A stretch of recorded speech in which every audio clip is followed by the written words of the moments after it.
ദക്ഷിണ കന്നഡയിൽ നടന്നത് പ്രതികാര കൊലയെന്നാണ് സൂചന. 10 ദിവസത്തിന്റെ 3 കൊലപാതകങ്ങളാണ് ഇവിടെ നടന്നത്. കാസർഗോഡ് സ്വദേശി മഷൂദ്, സുള്ളിയിലെ പ്രവീൺ, സൂരത്ത് കല്ലിലെ ഫാസിൽ എന്നിവരാണ് കൊല്ലപ്പെട്ടത്. മഷൂദിന്റെ കൊലപാതകത്തിന് പിന്നാലെയാണ് 2 അരുംകൊലകളും നടന്നത്. കർണാടകയിൽ അതീവ ജാഗ്രത തുടരുകയാണ്. ദക്ഷിണ കന്നഡയിൽ രാത്രികാല കർഫ്യൂ നിലവിൽ വന്നു. മംഗളൂരു നഗരം പൂർണ്ണമായും പോലീസ് വലയത്തിലാണ്.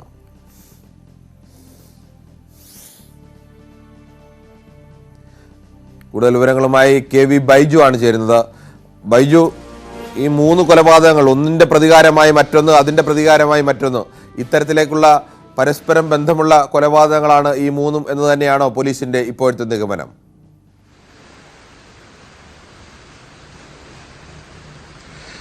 കിരൺ ബാബു, ആ തരത്തിലുള്ള ഒരു നിഗമനത്തിലേക്കാണ് ഇപ്പോൾ പോലീസ് എത്തുന്നത്. ജൂലൈ 19-നാണ് മഷൂദ്, കാസർഗോഡ് സ്വദേശിയായ മഷൂദ് ബെല്ലാരിയിൽ വെച്ച് ക്രൂരമായി ആക്രമിക്കപ്പെടുന്നത്. 21-ാം തീയതി അദ്ദേഹം മരണപ്പെടുകയും ചെയ്തു. ഇതിന് തൊട്ടു പിന്നാലെയാണ് ബെല്ലാരിയിലെ പ്രവീണിനെ ഒരു സംഘം വെട്ടിക്കൊലപ്പെടുത്തുന്നത് 27-ാം തീയതി. ഈ പ്രവീണിന്റെ കൊലപാതകത്തിന് മണിക്കൂറുകൾക്കകം, അതായത് ജൂലൈ 28-ന് രാത്രി തന്നെ സൂറത്ത് കല്ലിൽ ഫാസിലും കൊല ചെയ്യപ്പെടുന്നു. ഈ 3 കൊലപാതകങ്ങളും തമ്മിൽ ഇത്തരത്തിൽ ഒരു പ്രതികാര കൊല എന്നാണ് ഇപ്പോൾ പോലീസ് നിഗമനത്തിലെത്തിയത്. എന്തായാലും പോലീസിന്റെ ഭാഗത്തു നിന്നും ഔദ്യോഗിക സ്ഥിരീകരണം ഇത് സംബന്ധിച്ച് ഇപ്പോൾ പുറത്തു വന്നിട്ടില്ല. കാരണം ഇപ്പോഴും ഈ ദക്ഷിണ കന്നഡ, മംഗളൂരു ഉൾപ്പെടുന്ന ദക്ഷിണ കന്നഡ ജില്ലയിൽ വലിയ തോതിലുള്ള സംഘർഷാവസ്ഥ നിലനിൽക്കുന്നു. അതുകൊണ്ട് തന്നെ ഈ കാര്യത്തിൽ പോലീസിന്റെ ഭാഗത്തുനിന്ന് ഔദ്യോഗിക സ്ഥിരീകരണം ഇപ്പോൾ വന്നില്ലെങ്കിലും ഇത്തരത്തിൽ നമ്മൾ ഉന്നത പോലീസ് ഉദ്യോഗസ്ഥരുമായി, കർണാടകയിലെ ഉന്നത പോലീസ് ഉദ്യോഗസ്ഥരുമായി സംസാരിച്ചപ്പോൾ നമുക്ക് ലഭിക്കുന്ന വിവരമാണ് ഇത്. കൃത്യമായി ആസൂത്രണം ചെയ്താണ് 2 കൊലപാതകങ്ങൾ നടന്നത്. മഷൂദിന്റെ കൊലപാതകത്തിലാകട്ടെ നിസാര വാക്ക് തർക്കമാണ് ഈ മഷൂദിനെ കൊലപ്പെടുത്തുന്നതിലേക്ക് കാര്യങ്ങൾ എത്തിച്ചത്. ഇതിൽ 8 പ്രതികൾ അന്ന് തന്നെ അറസ്റ്റ് ആവുകയും ചെയ്തിരുന്നു. പക്ഷേ പ്രവീണിന്റെ കൊലപാതകത്തിലും ഫാസിലിന്റെ കൊലപാതകത്തിലും ഇതുവരെ മുഖ്യ പ്രതികളെ പിടികൂടാൻ പോലീസിന് സാധിച്ചിട്ടില്ല. പ്രവീണിന്റെ കൊലപാതകം കാസർഗോഡ് ബന്ധമുണ്ടെന്നാണ് കർണാടക ആഭ്യന്തരമന്ത്രി ഉൾപ്പെടെ വ്യക്തമാക്കുന്നത്. എന്തായാലും ഈ കൊലപാതകം ഇപ്പോൾ NIAക്ക് കൈമാറിയ സ്ഥിതിക്ക് ഇനി NIA ആയിരിക്കും ഇതിന്റെ തുടർ അന്വേഷണം നടത്തുക. എന്തായാലും സൂറത്ത് കല്ലിലെ കൊലപാതകവുമായി ബന്ധപ്പെട്ട് 21 പേർ കസ്റ്റഡിയിലുണ്ടെന്നാണ് പോലീസ് പറയുന്നത്. ഇവരെല്ലാം ചോദ്യം ചെയ്യുന്നുണ്ട്. പ്രത്യേക സംഘം രൂപീകരിച്ചാണ് അന്വേഷണം പുരോഗമിക്കുന്നത്. ഇതിനിടയിലാണ് ഇത്തരത്തിൽ സംഘർഷ സാധ്യത നിലനിൽക്കുന്ന പ്രദേശങ്ങളിൽ കൂടുതൽ പോലീസിനെ വിന്യസിച്ചിട്ടുള്ളത്. അതുമാത്രമല്ല, കടുത്ത നിയന്ത്രണവും മംഗളൂരു ഉൾപ്പെടെയുള്ള പ്രദേശങ്ങളിൽ ഏർപ്പെടുത്തിയിട്ടുള്ളത്. ഇത് രാഷ്ട്രീയമാണോ ഈ കൊലപാതകത്തിന് പിന്നിലുള്ള പ്രധാന സൂചന എന്നാണ് പോലീസ് നൽകുന്നത്? ഈ കൊല്ലപ്പെട്ടവർ ഏതൊക്കെ സംഘടനയുമായി ബന്ധപ്പെട്ടവരായിരുന്നു?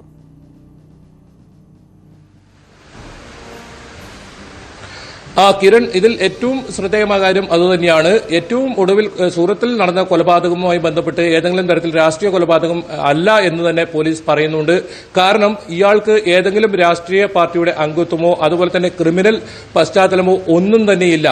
എന്തായാലും ഈ പ്രവീൺ കൊല്ലപ്പെട്ടതിന് തൊട്ടു പിന്നാലെ, അതായത് ബെല്ലാരിയിൽ നിന്നും കിലോമീറ്ററുകൾ മാത്രം അടുത്തായി ഉള്ള സൂറത്ത് കൽ ടൗണിൽ വെച്ച് രാത്രി ഇത്തരത്തിൽ ഫാസിൽ കൊല ചെയ്യപ്പെടുന്നു. എന്തായാലും ഈ പ്രവീണിന്റെ കൊലപാതകത്തിന് പ്രതികാരമായി തന്നെയാണ് ഈ ഫാസിലിന്റെ കൊലപാതകം നടന്നതെന്ന് തന്നെ പോലീസ് ഇതിൽ നിന്നും കൃത്യമായി സൂചനകൾ നൽകുന്നുണ്ട്. എന്തായാലും ഈ ഫാസിലിന് ഏതെങ്കിലും തരത്തിൽ രാഷ്ട്രീയ സാഹചര്യം ഒന്നുമില്ല എന്ന് തന്നെയാണ് പോലീസ് പറയുന്നത്. അതേസമയം പ്രവീൺ ഈ യുവമോർച്ചയുടെ സജീവ പ്രവർത്തകനാണ്, ഈ ബെല്ലാരിയിലെ യുവമോർച്ച പ്രവർത്തകനാണ്.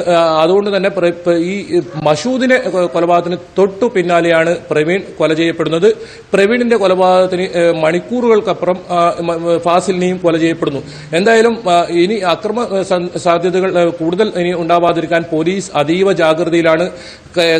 ഈ കർണാടകയിലേക്ക് പോകുന്ന എല്ലാ വാഹനങ്ങളും പരിശോധിക്കുന്നുണ്ട്. അത് രാത്രി യാത്രാ നിയന്ത്രണമുണ്ട്. പകൽ പോകുന്ന വാഹനങ്ങൾ പ്രത്യേക പരിശോധനാ കേന്ദ്രങ്ങൾ ഒരുക്കിയിട്ടുണ്ട്. ഈ കേന്ദ്രങ്ങളിലെല്ലാം പരിശോധിക്കുന്നുണ്ട്. മാത്രമല്ല, സംശയ സാഹചര്യത്തിൽ കാണുന്ന ആൾക്കാരെ കസ്റ്റഡിയിലെടുക്കുന്നത് ഉൾപ്പെടെയുള്ള നടപടികളും പോലീസ് ആരംഭിച്ചിട്ടുണ്ട്. എന്തായാലും 2000-ഓളം പോലീസ് മംഗളൂരു നഗരത്തിൽ മാത്രം 2000-ഓളം പോലീസിനെ വിന്യസിച്ചിട്ടുണ്ട്. ഒപ്പം റൂട്ട് മാർച്ച് ഉൾപ്പെടെ പോലീസ് നടത്തുന്ന ഒരു സാഹചര്യമുണ്ടായി. എന്തായാലും പോലീസ് ഇത്തരത്തിൽ തുടർച്ചയായ കൊലപാതകങ്ങൾ നടക്കുന്നതുകൊണ്ട് തന്നെ പോലീസ് അതീവ ജാഗ്രത തുടരുന്നുണ്ട് മംഗളൂരു ഉൾപ്പെടെയുള്ള പ്രദേശങ്ങളിൽ. എന്തായാലും ഉടുപ്പിയിലേക്കും ഈ സംഘർഷം വ്യാപിക്കുമോ എന്ന ഒരു ആശങ്ക നിലനിൽക്കുന്നു. ഉടുപ്പി ജില്ലയിലും പോലീസ് പരിശോധനകളും ഇപ്പോൾ കർശനമാക്കിയിട്ടുണ്ട്. എന്തായാലും ഈ സൂറത്ത് കല്ലിലെ കൊലപാതകവുമായി ബന്ധപ്പെട്ട് ഇതുവരെ ഒരു പ്രതികളെയും പിടികൂടാനായിട്ടില്ല. CCTV ദൃശ്യങ്ങൾ ലഭിച്ചിരുന്നു. ഇതിൽ നിന്നും പ്രതികളെ കുറിച്ചുള്ള സൂചനകളും പോലീസിന് ലഭിച്ചിട്ടുണ്ട്. പക്ഷേ ഇവരെ പിടികൂടാനായിട്ടില്ല. ഇത് പ്രത്യേക സംഘമാക്കി ഇവരെ പിടികൂടാനുള്ള ഒരുക്കത്തിലാണ് പോലീസ് ഉള്ളത്. അക്രമികളെത്തിയത് കേരള രജിസ്ട്രേഷനുള്ള ബൈക്കിലാണ് എന്നുള്ള വാർത്ത പുറത്തു വന്നിരുന്നു. അതോടൊപ്പം തന്നെ ഈ കാസർഗോഡ് ജില്ലയിലെ ചില സംഘടനകളുമായും അവിടെ ചില ആളുകളുമായും ഒക്കെ ചില ബന്ധമുണ്ട് എന്നുള്ള തരത്തിൽ അന്വേഷണവും നടക്കുന്നുണ്ടായിരുന്നു. എന്തായിരുന്നു അത്തരത്തിലുള്ള കൂടുതൽ വിവരങ്ങൾ?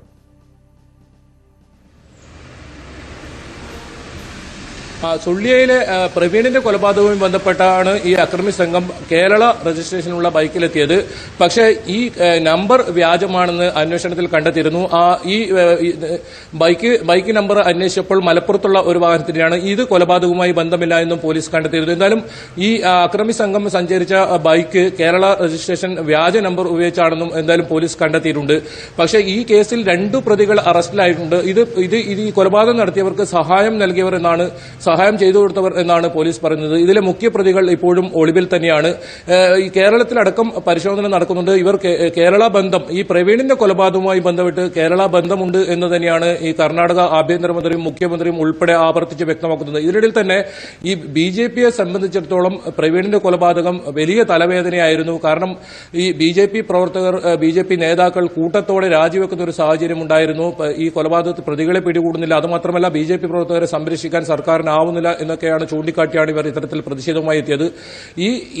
ഇത്തരം പ്രതിസന്ധി ഘട്ടങ്ങൾ പാർട്ടി നിൽക്കുമ്പോഴാണ് മറ്റൊരു കൊലപാതകം വീണ്ടും ഉണ്ടാകുന്നത്. എന്തായാലും ആഭ്യന്തര വകുപ്പിനെ സംബന്ധിച്ചിടത്തോളം കർണാടകയിൽ വലിയ തലവേദനയുണ്ട്. 10 മാസത്തിനിടെ നിയമസഭാ തെരഞ്ഞെടുപ്പ് വരാനിരിക്കുന്നു. മാത്രമല്ല വിവിധ ഹിന്ദു സംഘടനകൾ ഉൾപ്പെടെ BJPക്കെതിരെ വലിയ തോതിൽ വിമർശനവുമായി രംഗത്ത് വന്നിട്ടുണ്ട്. അതും എന്തായാലും ബൊമ്മൈ സർക്കാരിന് വലിയ തലവേദന തന്നെയാണ്. ഏതായാലും സൂറത്കൽ കൊലപാതകവുമായി ബന്ധപ്പെട്ട പ്രതികളെ ഉടൻ പിടികൂടുമെന്നാണ് പോലീസ് പറയുന്നത്. എന്തായാലും അതുമായി ബന്ധപ്പെട്ട അന്വേഷണവും ഊർജിതമായി നടക്കുന്നുണ്ട്. ഈ കാര്യത്തിൽ കസ്റ്റഡിയിലുള്ളവരെ ചോദ്യം ചെയ്തതിൽ നിന്നും നിർണായക മൊഴികൾ ലഭിച്ചിട്ടുണ്ടെന്ന് ആണ് നമുക്ക് മനസ്സിലാക്കാൻ സാധിക്കുന്നത്. ഈ പ്രതികൾ ഏതായാലും ഒളിവിൽ പോയിട്ടുണ്ട്. ഇവരെ കണ്ടെത്താനുള്ള ശ്രമത്തിൽ തന്നെയാണ് ഇപ്പോൾ പോലീസും ഉള്ളത്. എന്തായാലും ഈ രാത്രിയാത്ര നിയന്ത്രണം ഉൾപ്പെടെ ഏർപ്പെടുത്തിയതുകൊണ്ട് ആശുപത്രിയിലേക്കും മറ്റും മംഗളൂരിലേക്ക് എത്തുന്നവരെ വലിയ തോതിൽ കന്നഡ ഇപ്പോഴും അസ്വസ്ഥമായി തന്നെ തുടരുകയാണ്. 3 കൊലപാതകങ്ങൾ 10 ദിവസത്തിനുള്ളിലാണ് നടന്നത്. ഈ കൊലപാതകങ്ങൾ തമ്മിൽ ബന്ധമുണ്ട് എന്നാണ് ഇപ്പോൾ പോലീസ് നൽകുന്ന സൂചന. അങ്ങനെയാണെങ്കിൽ അത് ഈ കൊലപാതകങ്ങളുടെ ആഴം വർദ്ധിപ്പിക്കുന്നതാണ്. എന്തായാലും അതിൻ്റെ പ്രതികളെ കണ്ടെത്തുന്ന വരെ ഇപ്പോഴും അസ്വസ്ഥമായി തന്നെ പ്രതിഷേധമടക്കം തുടരുകയാണ്. NIA ഒരു കേസ് അന്വേഷിച്ചുകൊണ്ടിരിക്കുകയുമാണ്. മന്ത്രിമാരുടെ പേഴ്സണൽ സ്റ്റാഫ് നിയമനത്തിൽ വീണ്ടും ഗവർണർ സർക്കാർ പോര്. പേഴ്സണൽ സ്റ്റാഫ് അംഗങ്ങളുടെ വിദ്യാഭ്യാസ യോഗ്യത സംബന്ധിച്ച ഗവർണറുടെ കത്തിന് സർക്കാർ വ്യക്തമായ മറുപടി നൽകാത്തതാണ് തർക്കം രൂക്ഷമാക്കിയത്. ഇതിനിടെ സജി ചെറിയാന്റെ സ്റ്റാഫിൽ ഉണ്ടായിരുന്നവരെ മറ്റു മന്ത്രിമാരുടെ സ്റ്റാഫിലേക്ക് മാറ്റിയതും ഗവർണറുടെ അതൃപ്തിക്ക് കാരണമായി. ധൂർത്തെന്ന ആരോപണം തള്ളിയും ഗവർണറെ പരോക്ഷമായി വിമർശിച്ചും CPM കേന്ദ്ര കമ്മിറ്റി അംഗം AK ബാലനും രംഗത്തെത്തി. പേഴ്സണൽ സ്റ്റാഫിലെ രാഷ്ട്രീയ നിയമനങ്ങൾക്കെതിരെ ഗവർണർ ആരിഫ് മുഹമ്മദ് ഖാൻ നിലപാട് കടുപ്പിക്കുകയാണ്. കേരളം പോലെ കാലിയായ ഖജനാവുള്ള ഒരു സംസ്ഥാനത്തിന് പേഴ്സണൽ സ്റ്റാഫിന് പെൻഷൻ നൽകി എന്തിന് അധിക ചെലവ് ഉണ്ടാക്കുന്നു എന്നായിരുന്നു ഗവർണറുടെ ചോദ്യം. ശമ്പളവും വിദ്യാഭ്യാസ യോഗ്യത അടക്കമുള്ള വിവരങ്ങളും ചോദിച്ച് ചീഫ് സെക്രട്ടറിക്ക് നേരത്തെ ഗവർണർ കത്തയച്ചിരുന്നു. ഇതിന് സർക്കാർ മറുപടി നൽകിയെങ്കിലും വിദ്യാഭ്യാസ യോഗ്യത വ്യക്തമാക്കിയിരുന്നില്ല. ഇക്കാര്യത്തിൽ വ്യക്തത തേടി വീണ്ടും ഗവർണർ സർക്കാരിനും രാഷ്ട്രീയ പാർട്ടി നേതൃത്വങ്ങൾക്കും കത്ത് നൽകി. എന്നാൽ സർക്കാരോ രാഷ്ട്രീയ പാർട്ടികളോ മറുപടി നൽകിയില്ല. അതിനിടെയായിരുന്നു സജി ചെറിയാന്റെ പേഴ്സണൽ സ്റ്റാഫിൽ ഉണ്ടായിരുന്നവരുടെ പുനർവിന്യാസം. നിയമം അനുസരിക്കാൻ എല്ലാവരും ബാധ്യസ്ഥരെന്ന് പറഞ്ഞും നിസ്സഹായാവസ്ഥ പ്രകടിപ്പിച്ചുകൊണ്ടുമായിരുന്നു ഗവർണറുടെ വിമർശനം. We all are governed by the law. Me and anybody else is not important. Individuals are not important. But if the government still wants to go ahead, it is for the people of Kerala to decide. Staff വിവാദം അനാവശ്യമെന്നായിരുന്നു മുൻ നിയമമന്ത്രി കൂടിയായ AK ബാലന്റെ മറുപടി. മറ്റൊരു മന്ത്രി വന്നാൽ സ്റ്റാഫിൽ നിയമിക്കേണ്ടവരെയാണ് ഇപ്പോൾ പുനഃക്രമീകരണത്തിലൂടെ നിയമിച്ചത്. അതിനാൽ ധൂർത്തെന്ന ആരോപണം നിലനിൽക്കില്ല. ഉത്തരവാദിത്തപ്പെട്ട സ്ഥാനങ്ങളിൽ ഇരിക്കുന്നവർ ഇത്തരം വിമർശനങ്ങൾ ഉന്നയിക്കുന്നത് ശരിയല്ലെന്നും ഗവർണറെ പരോക്ഷമായി വിമർശിച്ച് AK ബാലൻ പറഞ്ഞു. ന്യൂസ് 18 തിരുവനന്തപുരം. വിവിധ മന്ത്രിമാരുടെ പേഴ്സണൽ സ്റ്റാഫിലെ അംഗങ്ങളുടെ കണക്ക് ശ്രദ്ധിക്കുകയായിരുന്നു. അതിൽ ഏറ്റവും കുറവ് അംഗങ്ങൾ കാണുന്നത് എന്തായാലും ധനമന്ത്രിക്കാണ്. പൈസ കൊടുക്കേണ്ട, ഇവർക്ക് വേണ്ടി പണം ചെലവഴിക്കേണ്ട മന്ത്രിക്കാണ് ഏറ്റവും കുറവ് പേഴ്സണൽ സ്റ്റാഫ് അംഗങ്ങളുടെ എണ്ണം കാണുന്നത്. എന്തായാലും ഈ വിഷയത്തിൽ ഇനിയും കൂടുതൽ വിവാദങ്ങൾ ഉണ്ടാവാൻ സാധ്യതയുണ്ട്. ഗവർണർ നിലപാട് ഇന്നലെ തന്നെ വ്യക്തമാക്കിയിരിക്കുകയാണ്. സർക്കാരിൻ്റെ നിലപാട് തന്നെയാണ് AK ബാലൻ, CPM-ന്റെ കേന്ദ്ര കമ്മിറ്റി അംഗമാണ് AK ബാലൻ്റെ നിലപാട്. അതുകൊണ്ട് തന്നെ ഗവർണർ കുറയ്ക്കാൻ പറയുമ്പോഴും കുറയ്ക്കുന്നില്ല എന്നുള്ളത് എന്ത് ചെയ്യാൻ കഴിയും എന്ന് ഗവർണറിൻ്റെ അടുത്ത നടപടി എന്ത് എന്ന് ഇന്നലെ മാധ്യമപ്രവർത്തകർ ഗവർണറോട് ചോദിക്കുമ്പോൾ നിങ്ങൾ പറയൂ എന്ന മറുപടിയാണ് ഗവർണർ പറഞ്ഞത്. ഗവർണർക്ക് ഈ വിഷയത്തിൽ കാര്യമായി ഒന്നും ചെയ്യാനില്ല എന്നതുകൂടിയാണ് സർക്കാരിൻ്റെതാണ് തീരുമാനം, ചെയ്യാനില്ല എന്നതുകൂടി വ്യക്തമാക്കുന്ന തരത്തിലായിരുന്നു ഇന്നലെ ഗവർണറുടെ മറുപടി. എന്തായാലും ഇക്കാര്യത്തിൽ വിവാദം തുടരാനുള്ള സാധ്യത ഇനിയുമുണ്ട്. മറ്റൊരു വാർത്തയിലേക്ക്. കണ്ണൂർ സർവകലാശാലയിൽ സിൻഡിക്കേറ്റ് അറിയാതെ വൈസ് ചാൻസലർ അനുവദിച്ച കോളേജിന് സർക്കാരിൻ്റെ പച്ചക്കൊടി. പടന്ന TKC എഡ്യൂക്കേഷൻ സൊസൈറ്റിക്ക് അനുവദിച്ച ആർട്സ് ആൻഡ് സയൻസ് കോളേജിനാണ് അനുമതി നൽകിക്കൊണ്ട് ഉന്നത വിദ്യാഭ്യാസ വകുപ്പ് ഉത്തരവിറക്കിയത്. സർക്കാരിൻ്റെ അനുമതി കൂടി ലഭിച്ചതോടെ ഈ അധ്യയന വർഷം തന്നെ കോളേജ് ആരംഭിക്കാം. സിൻഡിക്കേറ്റ് അറിയാതെ ആർട്സ് ആൻഡ് സയൻസ് കോളേജിന് VC അനുമതി നൽകിയത് വലിയ വിവാദങ്ങൾക്കിടയാക്കിയിരുന്നു. വ്യവസ്ഥകൾ പാലിക്കാതെയാണ് കോളേജ് അനുവദിച്ചതെന്നായിരുന്നു പ്രധാന ആരോപണം. സർവകലാശാല നിയമപ്രകാരം പുതിയ കോളേജ് ആരംഭിക്കുന്നതിനുള്ള നടപടിക്രമങ്ങൾ ഏപ്രിൽ മാസത്തിൽ പൂർത്തിയാക്കണം. പുതിയ അക്കാദമിക് വർഷം ആരംഭിക്കുന്നതിന് മുൻപ് തന്നെ അഫിലിയേഷൻ നൽകിയിരിക്കണമെന്നും വ്യവസ്ഥയുണ്ട്. ഇത് അവഗണിച്ചാണ് ഉന്നത വിദ്യാഭ്യാസ വകുപ്പിന്റെ ഉത്തരവ്. ഈ അധ്യയന വർഷം തന്നെ അഫിലിയേഷൻ നൽകാൻ അനുമതി തേടി VC അയച്ച കത്തിന്മേലാണ് നടപടി. രാഷ്ട്രീയ സമ്മർദ്ദങ്ങൾക്ക് വഴങ്ങിയാണ് അനുമതി എന്ന ആക്ഷേപം ശക്തമാവുകയാണ്. BSc മാത്സ്, BBA, BCom തുടങ്ങിയ കോഴ്സുകൾ ആരംഭിക്കുവാൻ കൂടി സർക്കാർ അനുമതി നൽകിയിരിക്കുമ്പോൾ ഈ കോളേജുകളിൽ വിഷയവിദഗ്ധ സമിതി പരിശോധന പോലും നടത്തിയിട്ടില്ല. അപ്പോൾ സിൻഡിക്കേറ്റിനെ ഒഴിവാക്കി വൈസ് ചാൻസലർ ഗവൺമെൻറ് സമ്മർദ്ദം ചെലുത്തിയതിൻ്റെ അടിസ്ഥാനത്തിലാണ് ഈ കോളേജ് അനുവദിക്കാൻ തീരുമാനിച്ചിരിക്കുന്നത്. തീർച്ചയായിട്ടും ഈ കോളേജിൻ്റെ അഫിലിയേഷൻ നൽകുന്നെങ്കിൽ അത് ചട്ടവിരുദ്ധമായിരിക്കും.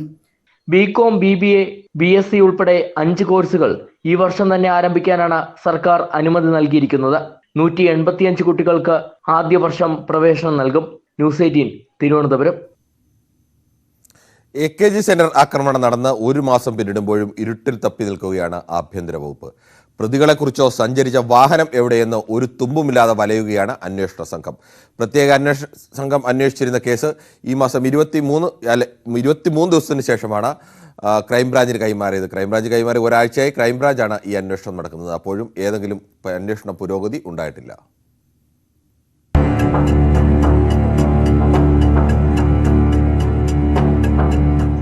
എറിഞ്ഞത് പടക്കമാണെങ്കിലും ഈ സംഭവം കേരള രാഷ്ട്രീയത്തിൽ പതിച്ചത് ഉഗ്രസ്ഫോടനമുള്ള ബോംബായി തന്നെ. MP ഓഫീസ് ആക്രമിക്കപ്പെട്ടതിന് ശേഷം രാഹുൽ ഗാന്ധി വയനാട്ടിലെത്തുന്നതിന് തൊട്ടു തലേന്ന് രാത്രിയാണ് AKG സെന്ററിന്റെ മതിലിൽ പടക്കം പൊട്ടിയത്. ശബ്ദം എന്ന് പറയുന്നത് ഒരു അത്യന്തം ഭീകരമായ ഒരു ശബ്ദമായിരുന്നു. അത് ഞാൻ തൊട്ട് ഇവിടെയാണ്, ഈ മുറിയില്, ഇതിന്റെ മുറിയിലാണ്, 3ാമത്തെ നിലയില്. ക്രമസമാധാന ചുമതലയുള്ള ADGP ഉൾപ്പെടെ പിറ്റേന്ന് രാവിലെ AKG സെന്ററിന് മുന്നിലെത്തി. 13 അംഗ പ്രത്യേക അന്വേഷണ സംഘം പ്രഖ്യാപിച്ചു. അക്രമത്തിന് പിന്നിൽ കോൺഗ്രസ് എന്ന് CPM തറപ്പിച്ച് പറഞ്ഞു. ഞങ്ങൾക്കുള്ള പ്രാഥമികമായ അറിവും കാര്യങ്ങളും വെച്ചുകൊണ്ട് അവർ നടത്തിക്കൊണ്ടിരിക്കുന്ന കേരളത്തിലെ അക്രമ പ്രവർത്തനങ്ങൾ വെച്ചുകൊണ്ട് കോൺഗ്രസ് ഐക്കാർ ചെയ്യാനുള്ള എല്ലാ സാധ്യതകളും ഞങ്ങളുടെ മുമ്പിലുണ്ട്. കാടിളക്കിയുള്ള അന്വേഷണം, 100-ലധികം CCTV ക്യാമറകൾ, സംശയം തോന്നിയ 300ഓളം ഇരുചക്ര വാഹനങ്ങൾ, Congress, youth Congress, KSU, BJP, Yuva Morcha, ABVP, അങ്ങനെ പലരിലേക്ക് പരിശോധനയും നിരീക്ഷണവും രഹസ്യാന്വേഷണവും കൊണ്ടുപിടിച്ച് നടന്നു. ഒടുവിൽ ഒരു ചോദ്യം, സുകുമാരക്കുറുപ്പിനെയും ഇതുവരെ കിട്ടിയില്ലല്ലോ. സുകുമാരക്കുറുപ്പ് പോയിട്ട് കാലത്തിനെ പിടിച്ചോ? പലരും മാറി മാറി ഭരിച്ചില്ലേ? എത്ര കേസുകളുണ്ട് ഇങ്ങനെ? അത് പോലീസ് നല്ല നിലയിൽ അന്വേഷിച്ചുകൊണ്ടിരിക്കുന്നുണ്ട്. അപ്പോൾ ഇതുപോലെ ഇത്തരത്തിലുള്ള കൃത്യം നിർവഹിക്കുന്നവർ രക്ഷപ്പെടാനുള്ള വഴികളും സ്വീകരിച്ചിട്ടുണ്ടാകാം. ഇതിനിടെ നിയമസഭയിലെ അടിയന്തര പ്രമേയത്തിൽ പടക്കം മാലപ്പടക്കമായി. പോലീസിന്റെ കാവലുണ്ടായിരുന്ന സമയത്ത് എങ്ങനെ ഈ സംഭവം ഉണ്ടായി? ഏതെങ്കിലും ഒരാളെ പിടിക്കുക എന്നുള്ളതല്ല ഉദ്ദേശിക്കുന്നത്, കൃത്യമായ കുറ്റം ചെയ്തയാളെ പിടിക്കലാണ്. AKG സെന്ററിന് ചുറ്റും ക്യാമറകളുണ്ട്. ഈ ക്യാമറകളിൽ ഒന്നും സർ പതിയാത്ത ഈ ചിത്രം ഇതാരാണ് സർ? 23 ദിവസം കഴിഞ്ഞ് അന്വേഷണം ക്രൈംബ്രാഞ്ചിന് കൈമാറി. എന്നിട്ടും കുറ്റവാളി ഇന്നും അതേ ഇരുട്ടിൽ തന്നെ. VV Vinod, news 18 Thiruvananthapuram. അട്ടപ്പാടിയിലെ വന്യമൃഗശല്യം പരിഹരിക്കുന്നതിന് 3 പഞ്ചായത്തുകളിലും റാപ്പിഡ് റെസ്പോൺസ് ടീം രൂപീകരിക്കാൻ തീരുമാനം. വന്യമൃഗശല്യം തടയാൻ മന്ത്രി P. പ്രസാദിന്റെ നേതൃത്വത്തിൽ അട്ടപ്പാടിയിൽ ചേർന്ന യോഗത്തിൻ്റെതാണ് തീരുമാനം. കാട്ടാൻ ഉൾപ്പെടെയുള്ള വന്യമൃഗശല്യം തടയാൻ അഗളി, പുത്തൂർ, ഷോളയൂർ പഞ്ചായത്തുകളിൽ വനംവകുപ്പിന്റെ റാപ്പിഡ് റെസ്പോൺസ് ടീം പ്രവർത്തനം ആരംഭിക്കുമെന്നാണ് അട്ടപ്പാടിയിൽ ചേർന്ന യോഗത്തിൽ മന്ത്രി പി പ്രസാദ് വ്യക്തമാക്കിയത്. അട്ടപ്പാടിയിലെ അക്രമകാരികളായ ആനകളെ തിരിച്ചറിഞ്ഞ് അവയെ തുരത്തുന്നതിന് വനംവകുപ്പിന്റെ നേതൃത്വത്തിൽ പ്രത്യേക പദ്ധതി ആവിഷ്കരിച്ച് നടപ്പാക്കും. വനത്തിൽ കാട്ടാന ഉൾപ്പെടെയുള്ള വന്യമൃഗങ്ങൾക്ക് ആവശ്യമായ കുടിവെള്ളം ലഭ്യമാക്കാനും ചക്ക, മാങ്ങ തുടങ്ങിയവ ലഭ്യമാക്കാനും ജനകീയമായി ദീർഘകാലാടിസ്ഥാനത്തിൽ പദ്ധതി തയ്യാറാക്കുമെന്നും മന്ത്രി പറഞ്ഞു. ആനകൾ വനത്തിൽ നിന്ന് പുറത്തേക്ക് ഇറങ്ങുന്നതിന്റെ പ്രധാനപ്പെട്ട കാരണങ്ങളായി അവർ തന്നെ ചൂണ്ടിക്കാണിച്ചത് ഒന്ന് ഭക്ഷണത്തിന്റെ പ്രശ്നമാണ്, മറ്റൊന്ന് വെള്ളത്തിന്റെ പ്രശ്നമാണ്. വനത്തിനുള്ളിൽ ഇത് രണ്ടും ലഭ്യമാക്കുന്നതിന് അടിയന്തരമായി ജനകീയ പദ്ധതിയാക്കിയിട്ട് ആ കാര്യങ്ങൾ നടപ്പിലാക്കണം എന്ന് ആലോചിച്ചിട്ടുണ്ട്. കാട്ടാനകളെ തുരത്താൻ റബ്ബർ ബുള്ളറ്റ് ഉപയോഗിക്കുന്നതിന് വനം വകുപ്പ് ഉദ്യോഗസ്ഥർക്ക് അനുമതി ലഭ്യമാക്കാൻ വനം വകുപ്പ് മന്ത്രിയുമായി ചർച്ച നടത്തുമെന്നും കൃഷിമന്ത്രി അറിയിച്ചു.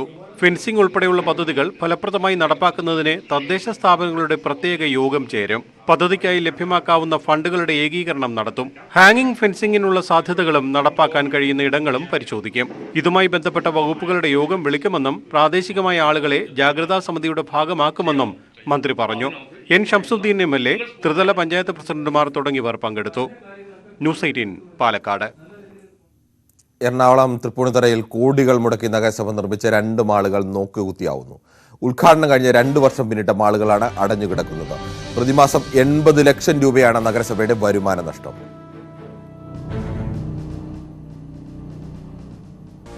ആധുനിക സൗകര്യങ്ങളോട് കൂടിയതാണ് കണ്ണൻകുളങ്ങരയിലെ TK രാമകൃഷ്ണൻ മാൾ. വിശാലമായ കടമുറികൾക്കൊപ്പം 2 തിയേറ്ററുകളും ഉള്ളിലുണ്ട്. പ്രധാന പാതയോട് ചേർന്ന് വിപുലമായ പാർക്കിംഗ് സൗകര്യവും. കിഴക്കേക്കോട്ട സ്റ്റാച്യു റോഡിന് സമീപമാണ് AG രാഘവ മേനോൻ മാൾ. പട്ടണത്തിന്റെ തിരക്കേറിയ ഭാഗത്തുള്ള മാളിന് വലിയ സാധ്യതകളാണുള്ളത്. പ്രതിമാസം 80 ലക്ഷം രൂപ കണക്കാക്കിയാൽ കോടികളാണ് വാടക ഇനത്തിൽ മാത്രം നഗരസഭയ്ക്ക് വരുമാന നഷ്ടം. ഇപ്പോൾ 2 വർഷത്തിലേറെയായിട്ട് ഇത് കൊടുക്കാൻ കഴിഞ്ഞിട്ടില്ല. അപ്പോൾ ഏകദേശം 15 കോടി രൂപയോളം നമുക്ക് നഗരസഭ നഷ്ടമുണ്ട്. അപ്പോൾ ഒട്ടേറെ വികസന പ്രവർത്തനം നടക്കേണ്ട ഒരു സ്ഥലമാണ് തൃപ്പൂണിത്തുറ. ഈ പണം കിട്ടിയിരുന്നെങ്കിൽ ഇവിടെ കോടിക്കണക്കിന് രൂപയുടെ വികസന പ്രവർത്തനങ്ങൾ കുടിവെള്ളത്തിന്റെ കാര്യമായാലും തോടിന്റെ കാര്യമായാലും കാനയുടെ കാര്യമായാലും ഒക്കെ നമുക്ക് ചെയ്യാമായിരുന്നതാണ്. അപ്പോൾ അത് ഭരണത്തിന്റെ ഒരു അനാസ്ഥ തന്നെയാണ് ഇവിടെ സംഭവിച്ചിട്ടുള്ളത്. കോവിഡ് മഹാമാരി അടക്കമുള്ള കാരണങ്ങളാണ് കാലതാമസമായി നഗരസഭ ചൂണ്ടിക്കാട്ടുന്നത്.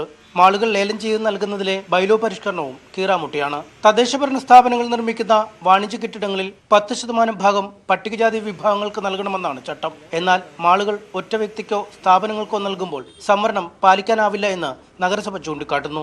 മാൾ ടെൻഡർ നൽകിയ ശേഷം സമാനമായ വലുപ്പത്തിലുള്ള ഇടം മറ്റൊരു കെട്ടിടത്തിൽ സംവരണ വിഭാഗങ്ങൾക്ക് നൽകാനാണ് നിലവിലെ തീരുമാനം. നമ്മളൊരു കൊമേഴ്സ്യൽ യൂണിറ്റ് ഉണ്ടാക്കി ഒരു ബിൽഡിംഗ് ഉണ്ടെങ്കിൽ അതിന്റെ 10% വരുന്ന ഭാഗം SC സംവരണം അവർക്ക് കൊടുക്കണം. അപ്പം അതിന് ഈക്വലന്റ് ആയിട്ട് ആ ഏരിയക്ക് ഈക്വലന്റ് ആയൊരു ഭാഗം നമ്മൾ ഒഴിച്ചിട്ടുണ്ട്. അവരാര് വന്നാലും മാത്രമല്ല അത് ഇത്രയും വലിയ ഇതിനകത്ത് കൊടുക്കുമ്പോൾ 10% എന്ന് പറയുന്നത് നമ്മൾ കൊടുക്കുമ്പോൾ ചിലപ്പോൾ ഒരാൾക്ക് വലിയ അത് അഫോർഡ് ചെയ്യാൻ അത്രയും കപ്പാസിറ്റിയുള്ള ആളും ചിലപ്പോൾ വരും. പക്ഷെ ഇത് 8 പേർക്ക് കിട്ടും ഇതിന്റെ ആനുകൂല്യം. 8 പേരുടെ ജീവിതം അതുവഴി നമുക്ക് ചിലപ്പോൾ മെച്ചപ്പെടുത്താനായിട്ട് സാധിക്കും. മറ്റത് ഒരാളിലേക്ക് ഒതുങ്ങിപ്പോവും 10% കൊടുക്കുമ്പോൾ. 18 കോടി രൂപ മുതൽ മുടക്കിയാണ് മാളുകൾ നിർമ്മിച്ചിരിക്കുന്നത്. 2010 UDF ഭരണസമിതിയുടെ കാലത്ത് മുൻ മുഖ്യമന്ത്രി K കരുണാകരന്റെ പേരിടുന്നതിനായി നിശ്ചയിച്ചിരുന്ന കണ്ണൻകുളങ്ങരയിലെ മാളിന് ഇടതു ഭരണസമിതി നിർമ്മാണം പൂർത്തിയാക്കി മുൻ മന്ത്രി TK രാമകൃഷ്ണന്റെ പേരിടുകയായിരുന്നു. ന്യൂസ് 18 കൊച്ചി. கரைக்கு வர நேரம் போகிற நேரம் உயிரை கையில் பிடிச்சா நாங்கள் கடலில் போகிறோம். அதில் போகும்போதும் கடல் வரும் எத்தனை உயிர் இதில் போயாச்சு. ഇതുവരെ ഹാർബർ ക്ലിയർ ആവില്ല. തീരത്ത് വിളിച്ചു വരുത്തിയ അപകടം. തേങ്ങാപ്പട്ടണത്തിൽ പുലിമുട്ടും ആന ദുരിതവും.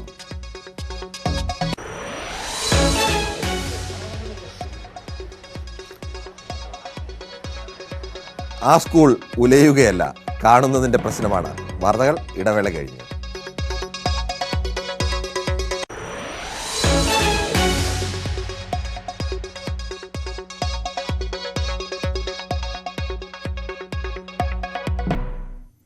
കടലോളം കണ്ണീർ.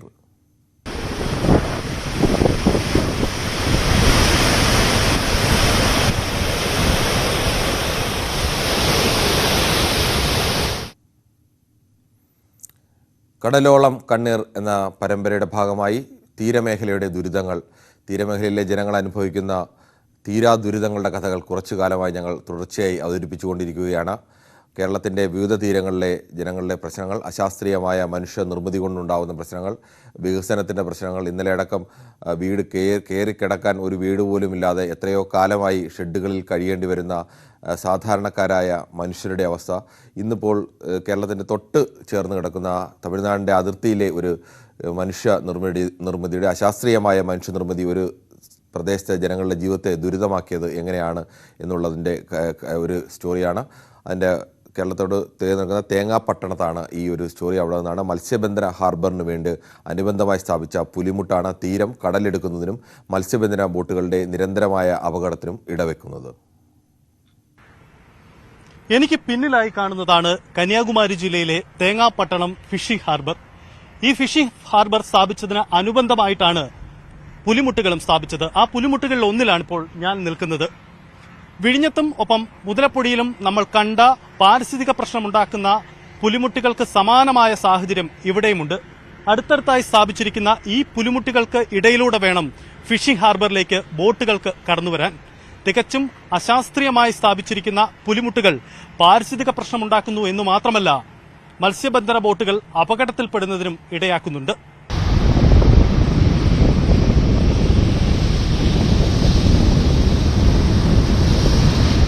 കേരള അതിർത്തിയോട് ചേർന്ന തമിഴ്നാട്ടിലെ പ്രധാനപ്പെട്ട മത്സ്യബന്ധന മേഖലയാണ് തേങ്ങാപ്പട്ടണം. ഹാർബറിന് അനുബന്ധ സൌകര്യമൊരുക്കുന്നതിന്റെ ഭാഗമായി കടലിലേക്ക് നീട്ടി പുലിമുട്ട് സ്ഥാപിച്ചു. പുലിമുട്ട് നിർമ്മാണം നടക്കുമ്പോൾ തന്നെ ഇതിന്റെ അശാസ്ത്രീയത മത്സ്യത്തൊഴിലാളികൾ ചൂണ്ടിക്കാട്ടി. നിർമ്മാണത്തിലെ പിഴവ് കടലാക്രമണം രൂക്ഷമാക്കി. ബോട്ടുകാർക്ക് നല്ല ബുദ്ധിമുട്ട്.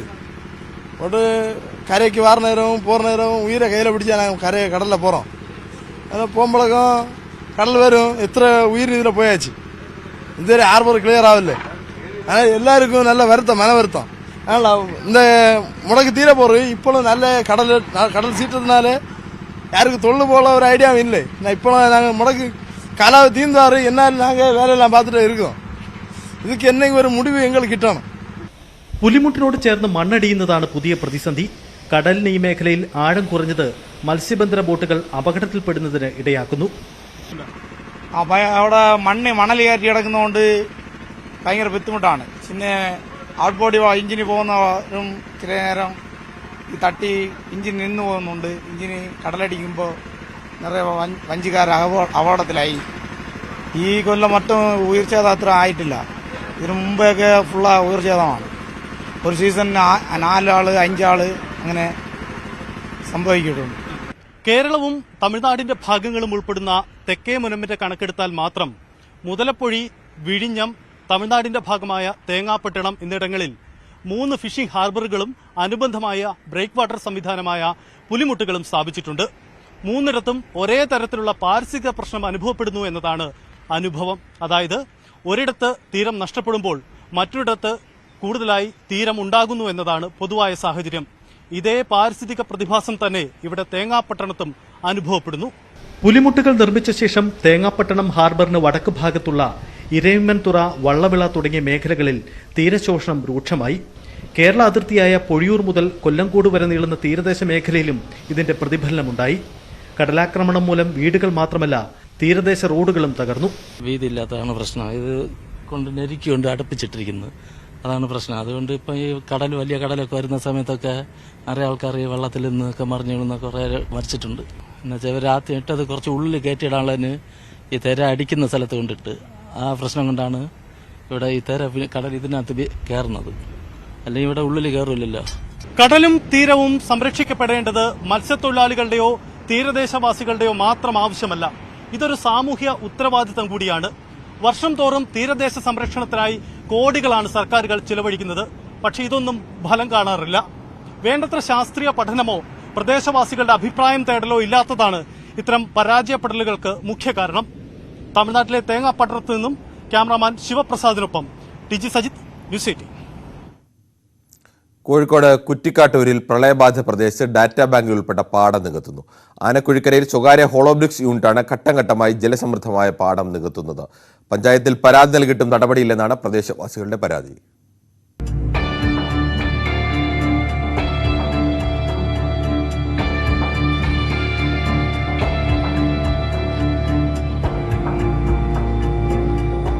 മാമ്പുഴയുടെ ജലസംഭരണ പ്രദേശമാണ് ആനക്കുഴിക്കര പാടങ്ങൾ. 5 വർഷം മുമ്പ് വരെ നെൽകൃഷിയുണ്ടായ വയലുകളാണിത്. പ്രളയകാലത്ത് വെള്ളത്തിൽ മുങ്ങുന്ന പ്രദേശങ്ങൾ. ഇവിടെയാണ് പാടം നികത്തി ഹോളോബ്രിക്സ് യൂണിറ്റ് സ്ഥാപിച്ചത്. പിന്നീട് ഘട്ടം ഘട്ടമായി അവശേഷിക്കുന്ന 2 ഏക്കർ പാടം കൂടി നികത്തിക്കൊണ്ടിരിക്കുകയാണ്. ഇത് ദുരിതം അനുഭവിക്കാൻ തുടങ്ങി ഒരുപാട് കാലമായി ഞാൻ. അതായത് ഈ വയലിൽ മണ്ണിടരുത് പറഞ്ഞിട്ട് വില്ലേജിലായാലും പഞ്ചായത്തിലായാലും ഒരു 10-15 കൊല്ലമായി ഞാൻ ഈ കംപ്ലൈന്റ് കൊടുക്കുന്നു. അപ്പോൾ ഇത് വില്ലേജിൽ നിന്നോ പഞ്ചായത്തിൽ നിന്നോ ഒരു എന്താ പറയാ നിയമ നടപടികളും എടുക്കുന്നില്ല. ഇവിടെ വെള്ളം പൊങ്ങുന്ന സ്ഥലമാണ്. വെള്ളം പൊങ്ങി കഴിഞ്ഞാണ് നേരെ ഇപ്പോൾ ആദ്യം മണ്ണായിരുന്നു ഇടര്. ഇപ്പോഴാണ് കാണുന്നത് അവിടെ കരി വേസ്റ്റും മറ്റേ സകല വേസ്റ്റുകളും. അത് നിറഞ്ഞ് വെള്ളം പൊങ്ങിക്കഴിഞ്ഞാൽ നേരെ പോകുന്ന അങ്ങോട്ടാ ഞങ്ങൾ വീടും പിന്നെ എല്ലാവർക്കും കിണറും കാര്യങ്ങളൊക്കെ ഉള്ളതാണ്. ഈ വെള്ളം ഈ തങ്ങി കിടക്കുന്ന വെള്ളം ആണല്ലോ ഉറവായിട്ട് വരിക. അതാണല്ലോ എല്ലാവരും കുടിക്കുന്ന വെള്ളം. രാസമാലിന്യങ്ങൾ ഉൾപ്പെടെ നിക്ഷേപിച്ചാണ് പാടങ്ങൾ നികത്തുന്നത്. അനുമതിയില്ലാതെയാണ് പാടം നികത്തിയതെന്ന് സമ്മതിച്ച് സ്ഥലം ഉടമ അബ്ദുള്ള. അത് രാത്രി ആരോ കൊണ്ടുപോയിക്കാനേ ഇത് തട്ടിക്കാനാണ്. ഇല്ല, അനുമതിയൊന്നുമില്ല. അല്ല, ഇത് ഡാറ്റാ ബാങ്കിൽ വരുന്ന സ്ഥലമല്ലേ? അങ്ങനെ എത്താൻ പാടുള്ള സ്ഥലം ഡാറ്റാ ബാങ്കിൽ നിന്ന് ഒഴിവാക്കാൻ വേണ്ടി കൊടുത്തിട്ടുണ്ട്. മഴക്കാലത്ത് വെള്ളക്കെട്ടുകൾ ഉണ്ടാവുന്ന പ്രദേശത്ത് വയലുകൾ അപ്രത്യക്ഷമാകുന്നതോടെ വരും കാലങ്ങളിൽ വെള്ളപ്പൊക്ക ഭീഷണി രൂക്ഷമാകുമെന്ന ആശങ്കയിലാണ് ഇവിടുത്തുകാർ. സാധാരണക്കാരൻ ഒരു കൂര വെച്ച് കെട്ടാൻ 5 സെന്റ് ഭൂമി നികത്തിയതല്ല ഇത്. വൻകിടക്കാർ വലിയ തോതിൽ ഡാറ്റാ ബാങ്കിൽ ഉൾപ്പെടുന്ന സ്ഥലം മണ്ണിട്ട് നികത്തിക്കൊണ്ടിരിക്കുന്ന ഒരു കാഴ്ചയാണ് ഇവിടെ നിന്ന് കാണാൻ കഴിയുന്നത്. നിയമം ഇവർക്ക് മുമ്പിൽ കണ്ണടയ്ക്കുന്നു. ക്യാമറാമാൻ സ്വരൂപ് നിവേദ്യയ്ക്കൊപ്പം S Vinesh Kumar, news 18 Kozhikode. School ഉച്ചഭക്ഷണ പദ്ധതിയിലെ പ്രതിസന്ധി കേന്ദ്ര സർക്കാരിന്റെ ഉറപ്പിലൂടെ മറികടക്കാൻ കഴിയുമെന്ന പ്രതീക്ഷയിലാണ് കേരളം. ഉച്ചഭക്ഷണ പദ്ധതിയുടെ വിഹിതം കേന്ദ്രം നൽകാത്തത് കേന്ദ്ര വിദ്യാഭ്യാസ മന്ത്രിയുമായി നടത്തിയ കൂടിക്കാഴ്ചയിൽ മന്ത്രി വി ശിവൻകുട്ടി ഉന്നയിച്ചു. വിഷയത്തിൽ കേന്ദ്ര ധനമന്ത്രാലയവുമായി സംസാരിക്കാമെന്ന ഉറപ്പാണ് കേരളത്തിന് ലഭിച്ചിരിക്കുന്നത്. കേന്ദ്ര സംസ്ഥാന സർക്കാരുകളുടെ പങ്കാളിത്തത്തോടെയാണ് സ്കൂളുകളിൽ ഉച്ചഭക്ഷണ പദ്ധതി നടപ്പാക്കുന്നത്. ഇതനുസരിച്ച് സംസ്ഥാനം കേന്ദ്രത്തിന് പദ്ധതി വിശദാംശങ്ങൾ സമർപ്പിച്ചിരുന്നു. കഴിഞ്ഞ മെയ് 13 ചേർന്ന പ്ലാൻ അപ്രൂവൽ ബോർഡ് യോഗത്തിൽ കേരളം സമർപ്പിച്ച സ്കൂൾ ഉച്ചഭക്ഷണ പദ്ധതിയുടെ വർക്ക് പ്ലാനും പദ്ധതി നിർദ്ദേശവും കേന്ദ്രം അംഗീകരിച്ചു. പദ്ധതി നടത്തിപ്പിനായി 278.96 കോടി രൂപ കേന്ദ്ര വിഹിതമായി അനുവദിക്കുകയും ചെയ്തു. എന്നാൽ 2 മാസം കഴിഞ്ഞിട്ടും ഇതിന്റെ ആദ്യ വിഹിതം കേന്ദ്രം നൽകിയിട്ടില്ല. ഇതോടെ ജൂൺ ജൂലൈ മാസങ്ങളിൽ ഉച്ചഭക്ഷണ പദ്ധതി നടത്തിപ്പിന് ചെലവാക്കിയ പാചക ചെലവ്, പാചക തൊഴിലാളികളുടെ ഓണറേറിയം, അരിയുടെ വില എന്നിവയ്ക്കായി സ്കൂളുകൾ ചെലവാക്കിയ തുക തിരികെ നൽകാൻ കഴിയാത്ത സാഹചര്യമാണ്. ഈ പശ്ചാത്തലത്തിലാണ് വിദ്യാഭ്യാസ മന്ത്രി വി ശിവൻകുട്ടി കേന്ദ്ര വിദ്യാഭ്യാസ മന്ത്രി ധർമ്മേന്ദ്ര പ്രധാനുമായി കൂടിക്കാഴ്ച നടത്തിയത്. കേന്ദ്ര വിഹിതം അടിയന്തരമായി ലഭ്യമാക്കണമെന്നും കൂടിക്കാഴ്ചയിൽ കേരളം ആവശ്യപ്പെട്ടു. കേന്ദ്ര ധനമന്ത്രാലയവുമായി സംസാരിച്ച് പ്രതിസന്ധിക്ക് പരിഹാരം കാണുമെന്ന ഉറപ്പാണ് ധർമ്മേന്ദ്ര പ്രധാൻ നൽകിയത്. കുട്ടികളുടെ എണ്ണത്തിൽ വന്ന വർധന കണക്കിലെടുത്ത് PIBയുടെ അനുമതിയോടെ അധിക കേന്ദ്ര സഹായത്തിന് നടപടികൾ സ്വീകരിക്കാമെന്ന് കേന്ദ്ര വിദ്യാഭ്യാസ മന്ത്രി ഉറപ്പു നൽകി. നേരത്തെ പദ്ധതി മുടങ്ങാതിരിക്കാൻ അധിക സാമ്പത്തിക സഹായമായി സംസ്ഥാന സർക്കാർ 126 കോടി രൂപ അനുവദിച്ചിരുന്നു. അതേസമയം കേന്ദ്ര വിഹിതം വീണ്ടും വൈകിയാൽ അടുത്ത മാസം മുതലുള്ള ഉച്ചഭക്ഷണ പദ്ധതിയെ ബാധിക്കുമെന്ന സാഹചര്യവും നിലനിൽക്കുകയാണ്. ന്യൂസ് 18 തിരുവനന്തപുരം. അത്യന്തം കൗതുകകരമായ ഒരു വാർത്തയാണ്. ആ സ്കൂൾ ആടി ഉലയുകയല്ല, നേരിട്ട് നമ്മൾ കാണുന്നതെല്ലാം ശരിയല്ല എന്നുകൂടി വ്യക്തമാക്കുന്നതാണ് ഈ വാർത്ത. തിരുവനന്തപുരം കിളിമാനൂർ സ്കൂളിലെ കെട്ടിടത്തിൽ സംഭവിച്ചത് ബലക്ഷയം മൂലമുള്ള ഉലച്ചിലല്ല, കാഴ്ചയുടെ ഒരു പ്രതിഭാസമാണെന്നാണ് വിദഗ്ധർ വിലയിരുത്തുന്നത്. ജിയോളജി വകുപ്പ് നടത്തിയ പരിശോധനയിലാണ് ഇത് കാഴ്ചയുടെ ഒരു പ്രതിഭാസമാണ് എന്ന് കണ്ടെത്തിയത്. ഇതോടെ കെട്ടിടം ആടി ഉലയുന്നു എന്നതിൻ്റെ പേരിൽ അത് കെട്ടിടത്തിൻ്റെ ഫിറ്റ്നസ് സർട്ടിഫിക്കറ്റ് തള്ളിയിരുന്നു. ആ ഫിറ്റ്നസ് സർട്ടിഫിക്കറ്റ് ഇപ്പോൾ തിരികെ നൽകിക്കൊണ്ട് വീണ്ടും അവിടേക്ക് പഠനം പുനരാരംഭിക്കാനാണ് തീരുമാനം.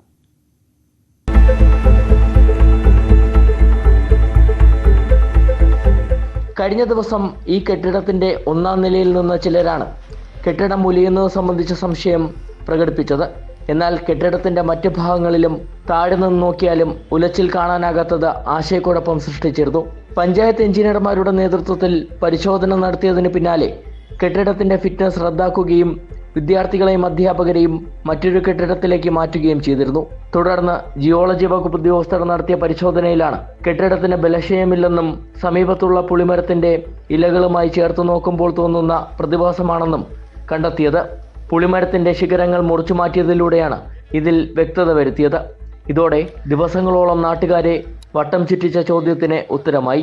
ബലക്ഷയമില്ലെന്ന് തെളിഞ്ഞതോടെ കെട്ടിടത്തിന്റെ ഫിറ്റ്നസ് തിരിച്ചു നൽകാനാണ് തീരുമാനം. ഒപ്പം കെട്ടിടത്തിലെ പഠനം പുനരാരംഭിക്കാനും തീരുമാനിച്ചിട്ടുണ്ട്. കെട്ടിടത്തിന്റെ താഴത്തെ നിലയ്ക്ക് 18 വർഷവും മുകളിലത്തെ നിലയ്ക്ക് 16 വർഷവും പഴക്കമുണ്ട്. ന്യൂസ് 18 തിരുവനന്തപുരം. കേഴമാനെ കൊന്ന മാംസം പങ്കിട്ടെടുത്ത് ആഹാരമാക്കിയ കേസിൽ 3 പേർ കൂടി പിടിയിൽ. വനംവകുപ്പിന്റെ താൽക്കാലിക ഫയർ വാച്ചർ കൂടിയായ വെമ്പായം ഈട്ടിമൂട് തോട്ടിക്കരുത്ത് വീട്ടിൽ അൻഷാദ്, പാലോട് കക്കോട്ടുകുന്ന് ശരൺ ഭവനിൽ സതീശൻ, കൂരിമൂട് വീട്ടിൽ രാജേന്ദ്രൻ എന്നിവരാണ് പിടിയിലായത്. കേസിൽ ബീറ്റ് ഫോറസ്റ്റ് ഓഫീസർ ഷജീദ്, താൽക്കാലിക ജീവനക്കാരും പാമ്പ് പിടുത്തക്കാരനുമായ സനൽരാജ് എന്നിവരെ നേരത്തെ പിടികൂടിയിരുന്നു. പ്രതികളുടെ ഫോൺ രേഖകൾ പരിശോധിച്ചപ്പോൾ കേസുമായി ബന്ധപ്പെട്ട അൻഷാദും പങ്കാളിയാണെന്ന് കണ്ടെത്തുകയായിരുന്നു. കോൺഗ്രസ്, മുസ്ലിം ലീഗ് എന്നിവയുടെ ബഹിഷ്കരണങ്ങൾക്കിടെ നെഹ്റു ട്രോഫി ജലോത്സവ കമ്മിറ്റി യോഗം ആലപ്പുഴയിൽ ചേർന്നു. യോഗത്തിന്റെ തുടക്കത്തിൽ വിട്ടുനിന്ന കളക്ടർ ശ്രീറാം വെങ്കിട്ടരാമൻ യോഗം അവസാനിക്കുന്നതിന് തൊട്ടു മുമ്പാണ് ചർച്ചയിൽ പങ്കെടുത്തത്. കോൺഗ്രസും ലീഗും ഒഴികെ UDF-ലെ മറ്റ് കക്ഷികൾ യോഗത്തിൽ പങ്കെടുത്തു. നെഹ്റു ട്രോഫി ജലോത്സവ കമ്മിറ്റിയുടെ നിർവാഹക സമിതി ജനറൽ ബോഡി യോഗങ്ങളാണ് കളക്ടറേറ്റിൽ നടന്നത്. ജില്ലാ കളക്ടർ എന്ന നിലയിൽ ശ്രീറാം വെങ്കിട്ടരാമനാണ് സമിതി ചെയർമാൻ. എന്നാൽ മാധ്യമപ്രവർത്തകൻ KM ബഷീറിനെ കാറിടിച്ച് കൊലപ്പെടുത്തിയ കേസിലെ പ്രതിയായ ശ്രീറാം അധ്യക്ഷത വഹിക്കുന്ന യോഗം ബഹിഷ്കരിക്കുമെന്ന് കോൺഗ്രസും മുസ്ലിം ലീഗും പരസ്യമായി പ്രഖ്യാപിച്ചിരുന്നു. യോഗത്തിന്റെ അധ്യക്ഷനായിരുന്നിട്ട് കൂടി ഉച്ചയ്ക്ക് 3:30 യോഗം തുടങ്ങുന്നതിന് തൊട്ടു മുമ്പ് ശ്രീറാം വെങ്കിട്ടരാമൻ കളക്ടറേറ്റിൽ നിന്ന് പുറത്തേക്ക് പോയത് ശ്രദ്ധേയമായി. പകരം ADM ആണ് യോഗത്തിന് അധ്യക്ഷത വഹിച്ചത്. പിന്നീട് ബജറ്റ് അവതരണത്തിന് ശേഷം യോഗം അവസാനിക്കാറായപ്പോഴാണ് മടങ്ങിയെത്തിയത്. നമ്മൾക്ക് ഏതാണ്ട് 1/2 കോടി രൂപ ബാധ്യതയായിരിക്കുകയാണ്. ആളുകളൊക്കെ ഇവിടെ ഉണ്ടായിരിക്കുകയാണ്. അതൊന്നും പറഞ്ഞിട്ടില്ല. കോൺഗ്രസും ലീഗും ഒഴികെ UDF-ലെ മറ്റ് കക്ഷികൾ യോഗത്തിൽ പങ്കെടുത്തു. പുന്നമട കായലിൽ വള്ളംകളി നടക്കുന്ന ട്രാക്കിന്റെ ആഴം കൂട്ടുന്നതിനെ കുറിച്ച് പഠിക്കുന്നതിന് സർക്കാരിനോട് ശുപാർശ ചെയ്യാൻ യോഗം തീരുമാനിച്ചു. ഫണ്ട് ദൗർലഭ്യം പരിഹരിക്കാൻ സർക്കാർ ഫണ്ടിനൊപ്പം സ്പോൺസർമാരെ തേടാനും നീക്കമുണ്ട്. ഈ വള്ളംകളിയുമായി ബന്ധപ്പെട്ട് ഗവൺമെന്റിൽ നിന്നും 1 കോടി രൂപയാണ് ടൂറിസം ഡിപ്പാർട്ട്മെന്റ് ഗ്രാന്റ് നൽകുന്നത്. കഴിഞ്ഞ തവണ ഏതാണ്ട് 2.25 കോടിയോളം രൂപ ഏറ്റവും അവസാനം 67ാമത് വള്ളംകളിക്ക് ചെലവായി. ഗവൺമെന്റിന്റെ അനുമതിയോടുകൂടി, നിർദ്ദേശത്തോടുകൂടി ബാലൻസ് വേണ്ടി വരുന്ന ഈ 1 കോടി കഴിച്ചിട്ടുള്ള തുക സ്പോൺസർമാരിൽ നിന്നും ടിക്കറ്റിലൂടെയും കണ്ടെത്തുന്നതിന് വേണ്ടി ഗവൺമെന്റിനോട് റിക്വസ്റ്റ് ചെയ്യുവാനാണ് ഇന്ന് ചേർന്ന ഈ യോഗം തീരുമാനിച്ചിട്ടുള്ളത്. ന്യൂസ് 18 ആലപ്പുഴ. ഇത് വെറും താമരയല്ല, താരമാണ്. വാർത്ത ഇടവേള കഴിഞ്ഞു.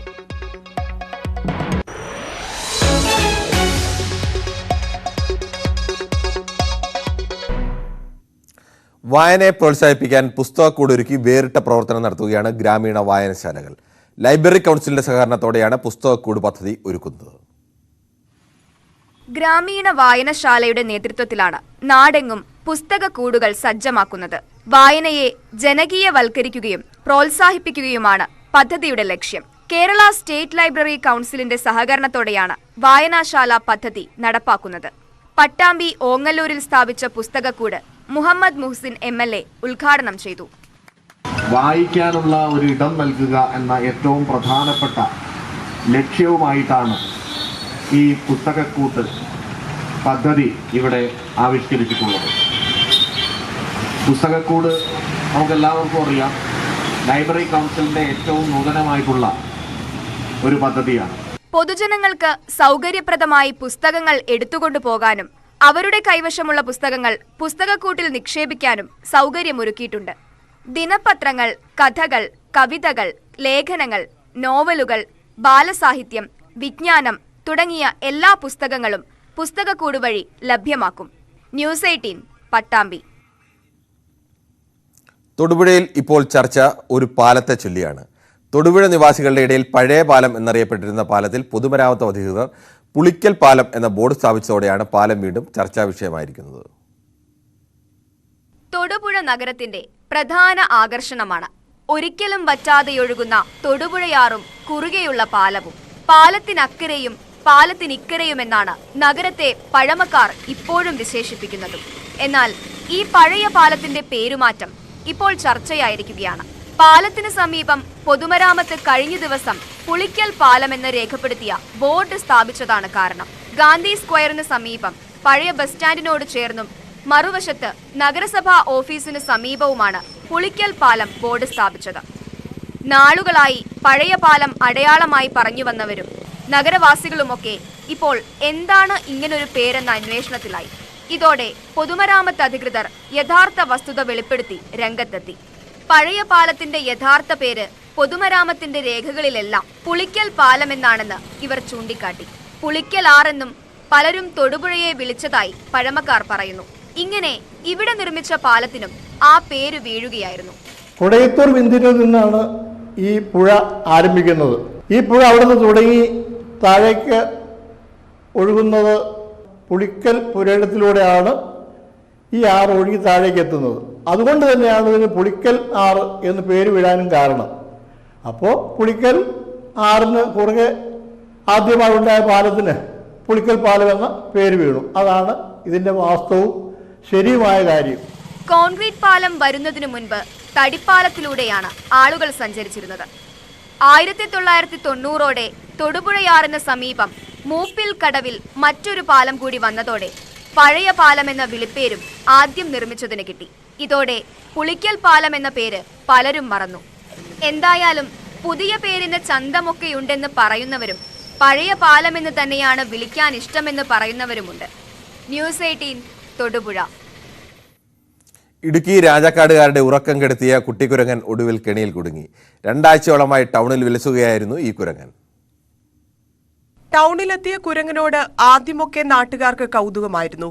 പിന്നീട് രാജാക്കാട്ടെ വ്യാപാര സ്ഥാപനങ്ങൾ കേന്ദ്രീകരിച്ച് വലിയ ശല്യമാണ് ഉണ്ടാക്കിയത്. കടകളിൽ തൂക്കിയിടുന്ന പാക്കറ്റുകൾ തട്ടിയെടുക്കുന്നത് പതിവായി. പഴങ്ങളും പലഹാരങ്ങളും മോഷ്ടിക്കും. രാത്രിയിൽ സ്ഥാപനങ്ങളുടെ ഉള്ളിലിറങ്ങാൻ മേൽക്കൂരകളും ഫ്ലെക്സ് ബോർഡുകളും നശിപ്പിക്കും.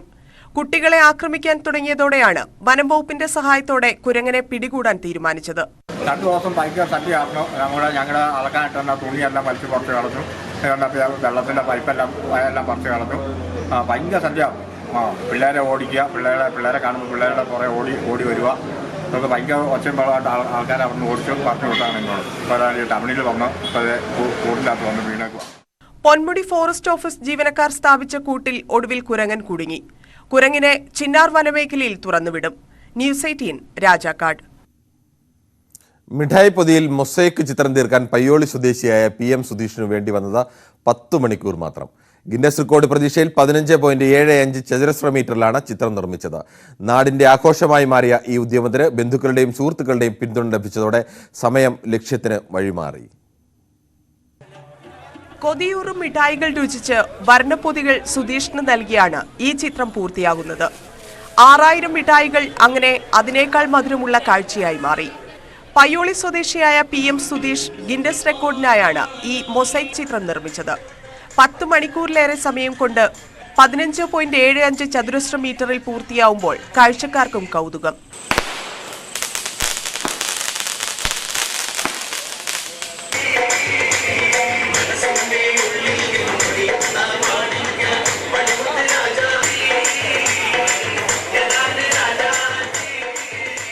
നേരത്തെയുള്ള റെക്കോർഡ് 14.82 സ്ക്വയർ മീറ്ററാണ് ഒരു ജപ്പാൻകാരുടേത്.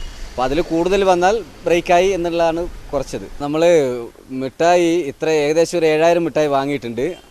ആ ഒരു അളവിൽ 6000 മിഠായി ഏകദേശം വേണ്ടി വരുമായിരുന്നു. കുറച്ച് എക്സസൈസ് വാങ്ങിയിട്ടുണ്ട്.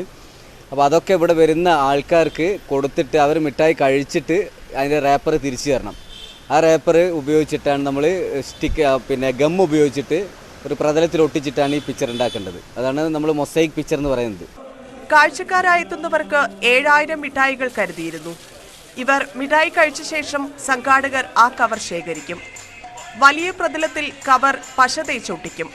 സർക്കാർ ഉദ്യോഗസ്ഥർ ചിത്രനിർമ്മാണം നിരീക്ഷിക്കാനുണ്ടായിരുന്നു.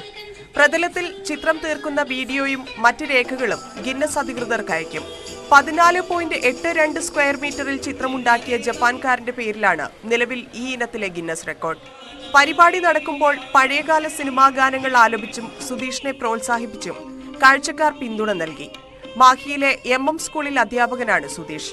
ന്യൂസ് 18 പയ്യോളി. തൊടുപുഴ സ്വദേശി ബിജുവിന്റെ ടെറസിൽ വിരിഞ്ഞ 1000 ഇതിലുള്ള താമര കാണാം.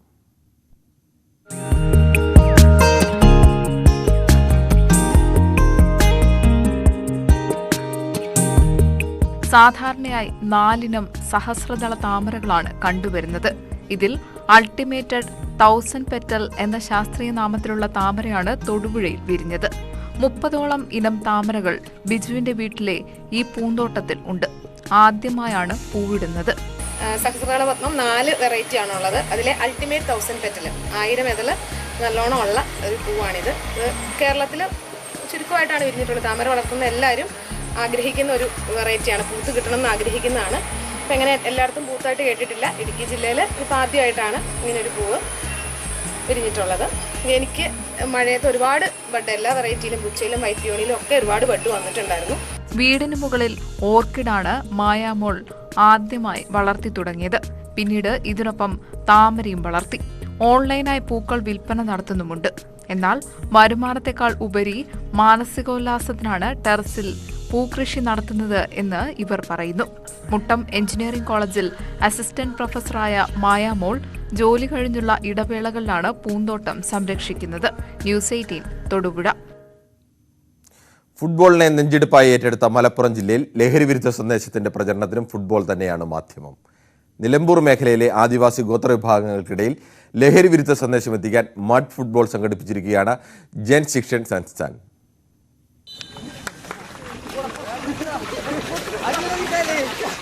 ആസാദിക അമൃത് മഹോത്സവത്തിന്റെ ഭാഗമായി ചാലിയാർ പഞ്ചായത്തിലെ മണ്ണുപാടത്താണ് മഡ് ഫുട്ബോൾ ടൂർണമെന്റ്. വിവിധ ആദിവാസി ഊരുകളെ പ്രതിനിധീകരിച്ച് 8 ടീമുകളാണ് 2 ദിവസം നീണ്ടു നിൽക്കുന്ന ടൂർണമെന്റിൽ പങ്കെടുക്കുന്നത്. PV അബ്ദുൽ വഹാബ് MP ഉദ്ഘാടനം ചെയ്തു. ലഹരി വിരുദ്ധ പ്രതിജ്ഞയോടെയായിരുന്നു ടൂർണമെന്റിന്റെ തുടക്കം. ലഹരി വിമുക്ത സമൂഹത്തിനായി പ്രയത്നിക്കുമെന്നും ഞാൻ പ്രതിജ്ഞ ചെയ്യുന്നു.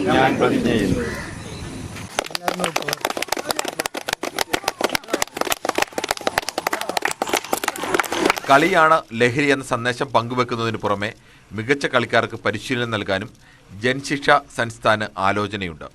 സ്വാതന്ത്ര്യത്തിൻ്റെ 75ാം വാർഷികം ആഘോഷിക്കുന്ന ഈ വേളയിൽ നിലമ്പൂർ മേഖലയിലെ പട്ടികവർഗ കോളനികളിൽ യുവാക്കൾ ജൻശിക്ഷൻ സംസ്ഥാനയുടെ നേതൃത്വത്തിൽ ലഹരിക്കെതിരെയുള്ള ഒരു വലിയ ക്യാമ്പയിന് തുടക്കം കുറിക്കുക. ഈ ചളിയിൽ നടക്കുന്ന ഈ ഫുട്ബോൾ ടൂർണമെൻറ്റിൽ വിജയികളാകുന്നവർക്കും ബെസ്റ്റ് പെർഫോമേഴ്സിനും തുടർന്ന് ഫുട്ബോൾ പരിശീലനം അടക്കമുള്ള കാര്യങ്ങൾ നൽകി യുവാക്കളെ കൂടുതൽ ക്രിയാത്മകമാക്കുക എന്നുള്ളതാണ് ജൻശിക്ഷൻ സംസ്ഥാൻ ഈ പദ്ധതി കൊണ്ട് ലക്ഷ്യം വെക്കുന്നത്. മഡ് ഫുട്ബോൾ പങ്കെടുത്തവർക്കും പങ്കുവെക്കാനുള്ളത് ആവേശം മാത്രം. കോളനികളുടെ ആൾക്കാരെ മുൻനിർത്തിക്കൊണ്ട് ഇങ്ങനെ ഒരു പരിപാടി വെച്ചാലും ഒരുപാട് സന്തോഷമുണ്ട്. ഇതിൽ കളിക്കാൻ പറ്റിയാൽ എല്ലാവരും സന്തോഷമുണ്ട്. ഇങ്ങനെ ഫുട്ബോൾ കളി വെച്ചിട്ടുണ്ടെന്ന് പറഞ്ഞിരുന്നു. അപ്പോൾ ഒന്ന് നോക്കിയപ്പോൾ ഇങ്ങനെ ചളി കളിയാന്ന് അറിയില്ലായിരുന്നു. അപ്പോൾ എന്തായാലും കളിച്ചു നോക്കി. കളി കുഴപ്പമില്ല, നല്ല ശരിക്കും കളിക്കാൻ പറ്റുന്നുണ്ട്. പിന്നെ ഒരു രസം കൂടിയാണ് കളി. നബാർഡ്, എക്സൈസ്, വിമുക്തി തുടങ്ങിയ വകുപ്പുകളുടെ സഹകരണം കൂടിയുണ്ട് മഡ് ഫുട്ബോൾ ടൂർണമെന്റിൽ. ആദിവാസി സമൂഹത്തിനിടയിലേക്ക് ലഹരി വിരുദ്ധ സന്ദേശം എത്തിക്കാൻ ഇത്തരത്തിലുള്ള വ്യത്യസ്തങ്ങളായ ശ്രമങ്ങൾ കൊണ്ട് സാധിക്കുമെന്ന പ്രതീക്ഷയാണ് ജൻ ശിക്ഷൻ സംസ്ഥാനുള്ളത്. ന്യൂസ് 18 നിലമ്പൂർ. ചെറിയ ഇടവേളയിലേക്ക്.